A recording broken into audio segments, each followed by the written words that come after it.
90,000 कोटी टंकार बजेट करते अतिरिक्त बजेट आनी 19,000 कोटी टंकार कि बर्तमान सुधा आप एक्सपेंडिचर देखिए आ केन्द्र अनुदान जोटा राज्य को आसा कथा मात्र 18% आसवा अच्छी सरकार जो भाव में प्रशासन को चलाउं मत कहीं लगुनि मार्च 31 तारीख सुधा पैसा खर्च हो पार एपर्तंत जी फ्लैगशिप स्कीम अच्छी एपर्तंत कौन ग्राउंडेड होना एवं जो डिसीजन गुड़ा नि सरकार तरफ ता भितर कौटि ना कौटि अनियमितता रहा हेतु ये प्रोजेक्ट गुड़ा बा सरकार कहूथिबा उक्ति विधानसभा सेटा ग्रासरूट रे बा तृणमूल स्तर में परिणत होना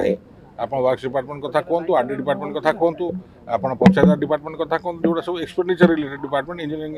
डिपार्टमेंट आप इरिगेशन कथा कहतु से भाया किसी आखि दुषा तले देखा जाऊना सरकार गोटे सुनेली चित्र आंकी पारती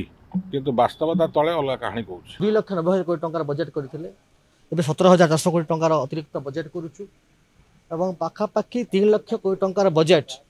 जो आम ओडिशा पाई जो सरकार प्रस्तुत करिछि यह निजे ही ओडिशार प्रगति को सूचौछि 3 लाख कोटी टंकार बजेट हेबा गोटे साधारण कथा नुहे तो ओडिशा प्रगति पथरे आगे चलुछि आम सरकार कृषक सहित अच्छी आम सरकार महिला सहित अच्छी आम सरकार गरीब लोकंकर हिताधिकारी योजना सब काम करुच्ची आम सरकार आपण देखिथिबे जे युवक मानक पई काम करुच्ची प्रत्येक वर्ग मानक पई आम सरकार काम करुच्ची एवं आमर बजेट जते बेले आम बजेट आनिथिलु आम बजेट सेते बेलुठु महिलांकर प्रति शिशु मानक प्रति आपण देखिथिबे कृषक मानक पई आपण देखिथिबे जे एजुकेशन पई हेल्थ पई प्राइमरी फोकस रे अछि।